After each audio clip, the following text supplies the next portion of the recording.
Cet homme s'apprêtait à prendre son petit déjeuner. Soudain, un câble d'acier lui transperça la poitrine. Le tueur n'oublia même pas de lui faire un salut. Puis il l'emporta sans pitié.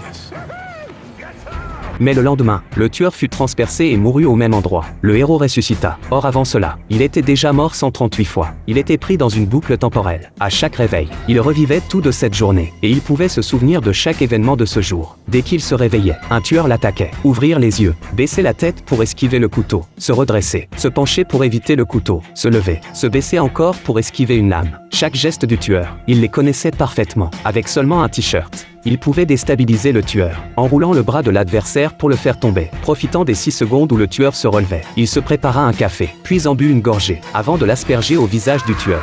Ensuite arriva un hélicoptère, avec le deuxième tueur à bord. Quelques secondes plus tard, il prendrait une mitrailleuse Gatling pour arroser la pièce de balle. Le héros s'était déjà caché derrière le pilier. La première rafale éliminerait le premier tueur. 8 secondes plus tard, la Gatling entrerait en phase de refroidissement. Le héros pourrait saisir l'occasion pour lancer son couteau de jet et éliminer le deuxième tueur. Puis la Gatling commencerait à s'emballer. La trajectoire se déplacerait progressivement vers la droite. Il pouvait donc suivre le mouvement de la trajectoire. Quant à pourquoi il était pourchassé, il n'avait toujours pas compris. Peu importe où il se cachait, il ne survivait jamais au-delà de 12h47. Le héros choisit d'abandonner la lutte, profitant des chances infinies de recommencer pour passer plus de temps avec son enfant. Père et fils s'amusèrent parfaitement bien dans la salle de jeu. Une fois terminé, il regarda l'heure. Il était déjà 12h50. Il avait vécu 3 minutes de plus qu'avant. Cela lui fit réaliser qu'il portait un traceur. Et c'était justement à cause de la perte de signal au sous-sol que les tueurs avaient perdu sa trace. À cette pensée, les tueurs s'étaient déjà tous rassemblés. Le héros serra vite son enfant dans ses bras. Cette fois dans la mort, il ressentit du bonheur. 146e résurrection. Il attrapa le tueur, le forçant à dire où était installé le traceur. Mais ce type était vraiment têtu. Il trouva un ami dans une société de sécurité, qui lui apprit que les dents étaient l'endroit le plus approprié pour cacher un traceur. C'est alors qu'il se souvint avoir eu un implant dentaire la veille.